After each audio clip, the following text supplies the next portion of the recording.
Kita lanjut bahas spoiler Wudong Qiankun Season 4 episode 13.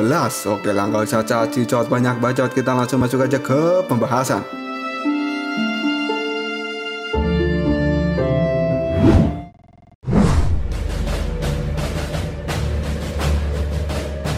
Lindong yang mendengar suara dari cahaya di belakangnya pun kali ini membayangkan kakek, ayah, ibu, dan juga Jintan. Karena pada saat ini Lindong benar-benar merindukan mereka semua dan ingin bertemu. Namun tiba-tiba saja Lindong tersadar bahwa ini semua hanyalah sebuah ilusi. Karena dia teringat pesan dari guru pelahap bahwa Lindong harus ingat tujuan awalnya dan abaikan semua ilusi ini. Kemudian fokus pada kenyataan. Lindong pun merasa bahwa dirinya benar-benar bodoh, sampai-sampai dia hampir saja tertipu oleh ilusi itu. Semua ini terjadi karena Lindong sudah kelelahan dan frustasi. Makanya dia merasa bahwa dirinya sudah mulai kehilangan kewarasan di tempat ini.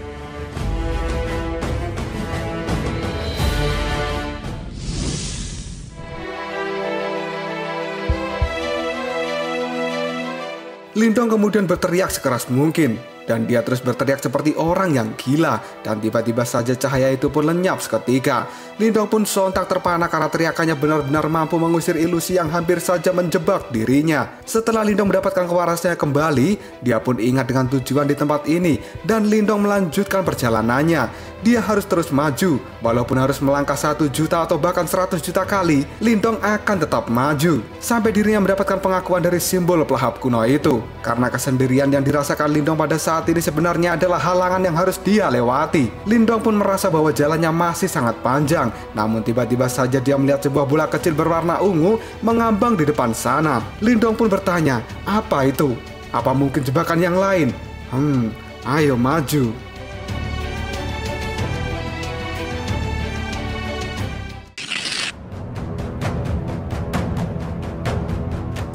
Ternyata bola kecil berwarna ungu itu adalah portal menuju dimensi lain. Ketika Lindong mendekatinya, dia pun tersedot dan dibawa ke tempat lain, di mana tempat itu mirip dengan luar angkasa. Namun ada jalan setapak di depan Lindong berdiri pada saat ini. Sontak Lindong pun berteriak, dimensinya berubah. Hawa di tempat ini terasa berbeda.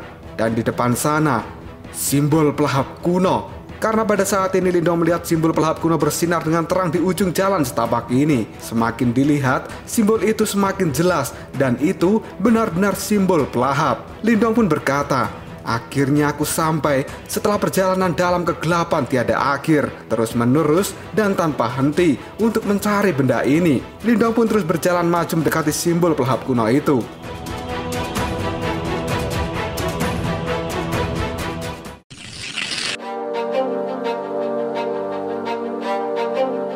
Dirinya pun terlihat sangat senang karena pada akhirnya bisa menemukan simbol pelahap. Namun ketika Lindong akan menyentuhnya, simbol itu malah menjauh dan Lindong mendekatinya kembali. Kemudian simbol itu pun mengeluarkan cahaya yang sangat terang. Tiba-tiba saja cahaya dari simbol pelahap kali ini berubah menjadi sosok dengan rambut yang panjang.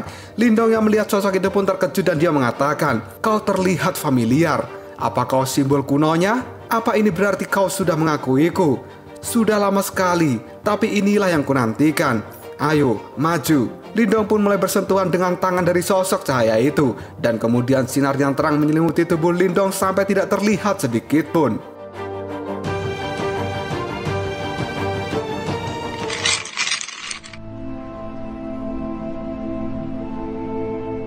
Cerita kemudian berpindah ke lembah hitam misterius di mana tubuh asli Lindong saat ini berada. Penampilan Lindong pun kali ini sudah berubah. Rambutnya telah menjadi gondrong. Dan Xiaodo yang terus berada di samping Lindong pun mengatakan, Lindong, kau sudah bertapa selama lebih dari setengah tahun. Kau berhasil atau belum? Menjagamu benar-benar membosankan. Jangan-jangan dia tidak bisa menahan godaan dan terjebak di dalam sana. Wah, sekarang aku terjebak di tempat ini bersamamu selamanya. Ketika Xiaodio mulai putus asa, tiba-tiba saja batu simbol pelahap kali ini bercahaya. Xiaodio pun kaget dan dia berkata, sepertinya simbol pelahap kuno itu tiba-tiba aktif. Sialan, tidak ada tempat berlindung di tempat ini. Aku bisa dimakan oleh simbol itu. Lindong bodoh, apa kau masih tidak mau bangun juga? Kalau begini, aku akan mati bersamamu. Ketika tubuh Xiaodio mulai tersedot oleh batu simbol pelahap, tiba-tiba saja keluarlah sebuah kaki yang langsung mengenai wajah dari Xiaodio. Dia pun berteriak, tendangan yang mantap, aku selamat. Dan ternyata yang menendang itu adalah jiwa dari Lindong. Dia pun keluar dari dalam dimensi batu belap sambil nyengir dan berkata, Siapa yang kau bilang bodoh? Dasar tikus jelek.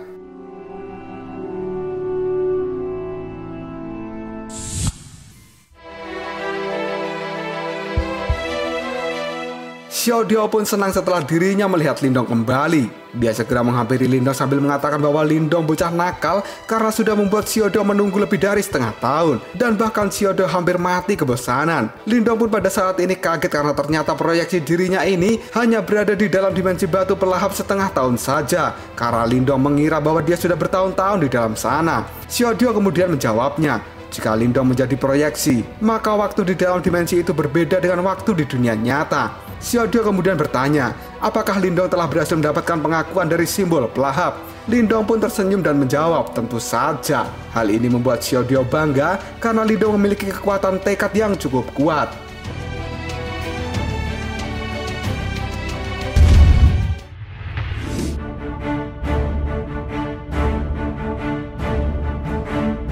Jiwa Lindong itu kemudian mengambil batu simbol pelahap. Setelah itu batunya pun masuk ke dalam tangan Lindong.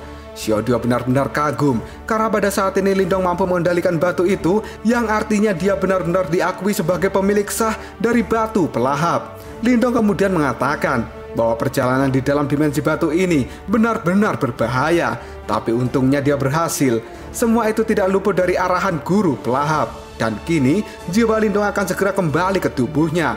Lindong pun merasa bahwa tubuhnya benar-benar kotor dan tertutup oleh debu. Namun untungnya tubuh itu terlindungi oleh energi Yuan, jadi tidak ada kerusakan.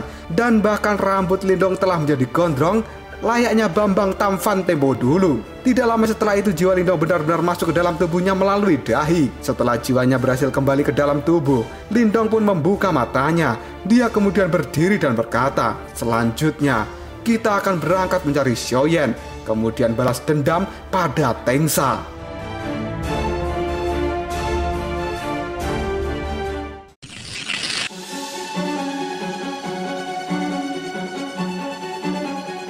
Kondisi di luar goa tempat Lindong dan Xiaodio bersembunyi, angin hitam misteriusnya berputar-putar secara brutal. Dan Xiaodio pun berkata, karena kau sudah menyerap simbol kuno, berarti kita sudah bisa keluar dari tempat ini sekarang. Iya kan? Namun Lindong malah menjawabnya, belum. Masih ada yang ingin kulakukan di tempat ini. Walaupun angin di sini sangat mematikan, namun kekuatannya luar biasa. Kalau aku bisa menggunakannya, maka aku akan mendapatkan banyak energi Yuan di sini. Lindong kemudian mengeluarkan batu simbol pelahap dan dia akan menggunakan batu pelahap kuno itu untuk mengubah angin hitam misterius menjadi sebuah energi. Karena Lindong merasa bahwa kekuatannya saat ini masih belum sebanding dengan Tengsa, maka dia harus menjadi lebih kuat di tempat ini dengan bantuan batu simbol pelahap.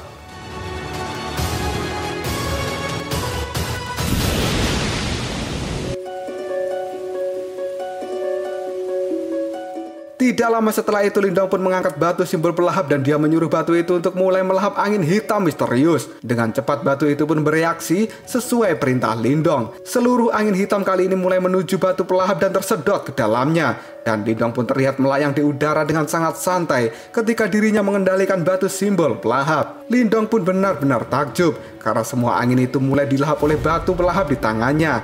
Dan seketika Lindong merasakan bahwa batu pelahap ini secara langsung mengubah angin hitam misterius menjadi energi Yuan yang sangat murni. Lindong benar-benar senang dan menganggap bahwa batu pelahap kuno ini benar-benar luar biasa. Dia pun mengatakan, jika seperti ini terus, maka untuk naik level ke manifestasi bukan hal yang mustahil dan pasti akan membuat banyak orang menjadi iri.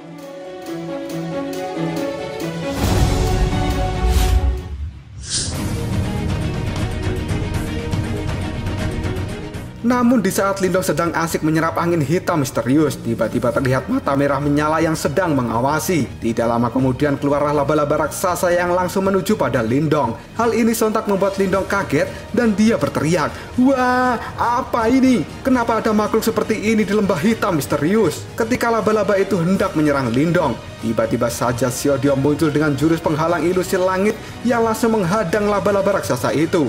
Xiaodio pun berkata agar Lindong fokus meningkatkan dengan kekuatannya saat ini. Dan urusan monster laba-laba akan menjadi tanggung jawab dari Xiaodio. Semua itu dilakukan Xiaodio bukan tanpa alasan, karena sebenarnya dia sudah sangat kelaparan dan ingin makan jiwa dari monster laba-laba raksasa. Karena selama setengah tahun ini, Xiaodio belum makan apa-apa sama sekali, dan dia sangat ingin memakan jiwa monster laba-laba itu. Si laba-laba pun pada akhirnya ketakutan dan memilih untuk kabur. Namun Xiaodio mengejarnya dan tidak akan pernah melepaskan laba-laba itu.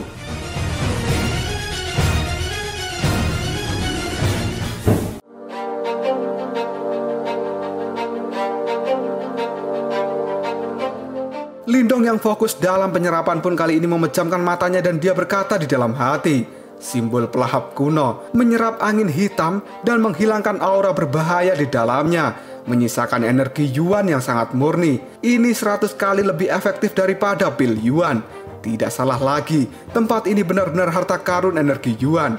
Perasaan ini sudah saatnya semi tingkat manifestasi, kenaikan tingkat. Berkat batu pelahap yang memakan angin hitam misterius dan mengubahnya menjadi energi Yuan, pada akhirnya membuat Lindong benar-benar bisa naik level ke tingkat semi manifestasi. Buat sobat-sobatku yang masih bingung soal leveling di Wudong Qiankun, nanti Bang Sob akan tuliskan tingkatannya di kolom deskripsi ya, biar kalian bisa baca sendiri.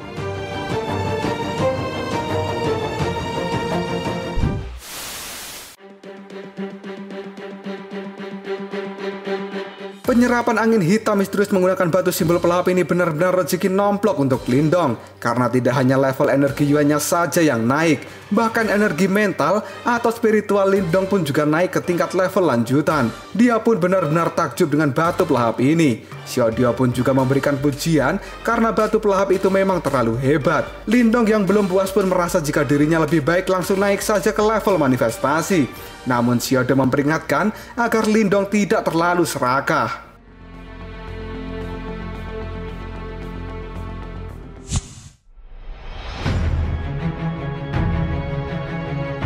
Xiaodio kemudian bertanya apakah Lindong masih akan berada di dalam sini. Lindong pun menjawabnya tidak, karena dirinya saat ini khawatir dengan Xiaoyan dan akan mencarinya secepat mungkin. Sambil memotong rambutnya yang panjang menggunakan energi Yuan, Lindong pun berkata, sudah cukup lama, kurasa para musuh sudah tidak sabar ingin bertemu dengan kita. Dengan kekuatanku yang sekarang, melawan mereka semua sekaligus bukanlah masalah. Tengsa klan boneka bayangan, dulu kalian berhasil menyudutkanku. Hari ini Lindong akan menghancurkan klan kalian. Setelah berkata seperti itu, Lindong dan Xiaodio melesat dengan cepat untuk segera menemukan Xiaoyan.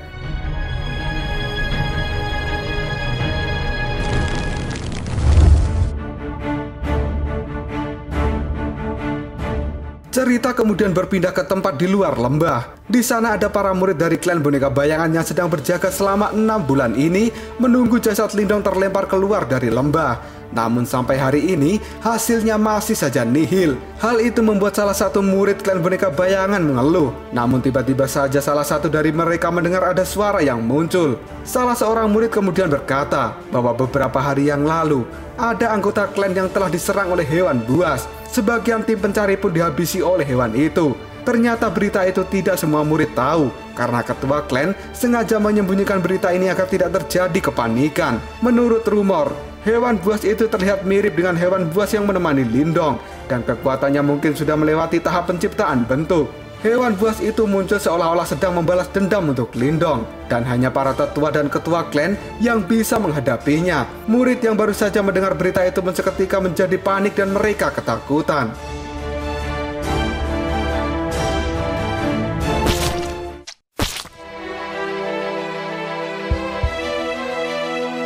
Tidak lama kemudian di belakang mereka muncullah seekor harimau bersayap. Setelah mereka menoleh, ternyata harimau itu memang Xiaoyan. Matanya pun merah menyala dan wajahnya penuh dengan kemarahan. Sontak hal ini membuat mereka berteriak ketakutan. Xiaoyan kemudian mengaum dengan sangat keras dan mereka menyerang 3 murid dari klan boneka bayangan. Sontak hal ini membuat mereka bertiga tidak mampu menghadapi kekuatan dari Xiaoyan, dan Xiaoyan pun membantai mereka tanpa ampun.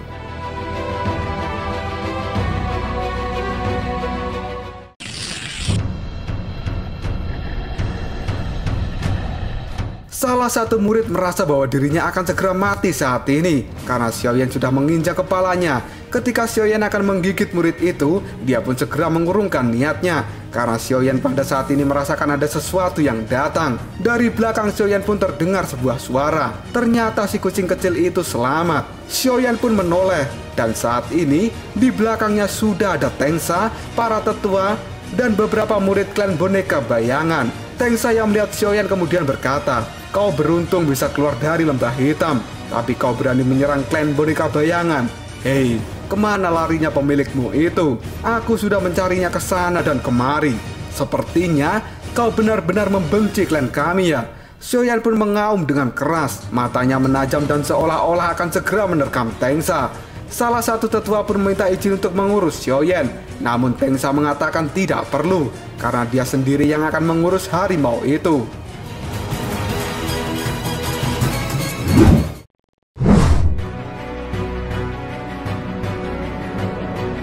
Tidak lama setelah itu Xiaoyan melompat dan akan menerkam Tengsa. Namun Tengsa terlihat santai dan tidak ada niatan menghindar. Karena dirinya sudah dipermalukan oleh Lindong, maka hari ini Tengsa akan membalaskannya pada Xiaoyan. Dia pun dengan cepat mengeluarkan teknik neraka pengikat jiwa, di mana teknik itu berupa rantai biru yang tercipta dari kekuatan Yuan dan langsung mengikat tubuh Xiaoyan. Hal itu sontak membuat Xiaoyan mengaum kesakitan dan dia sama sekali tidak dapat bergerak. Seketika Xiaoyan pun tumbang tanpa adanya perlawanan.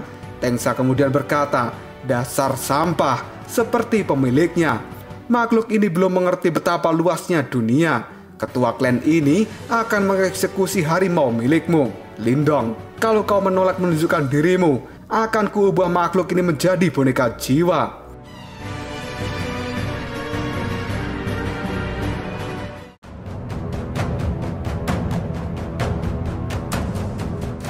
Lalu apakah yang akan terjadi selanjutnya? Apakah Lindong akan muncul dan bisa menyelamatkan Xiaoyan tepat waktu sebelum Tengsa mengubah Xiaoyan menjadi boneka? Jika kalian penasaran, tunggu aja jawabannya di next video. Kopral Shop.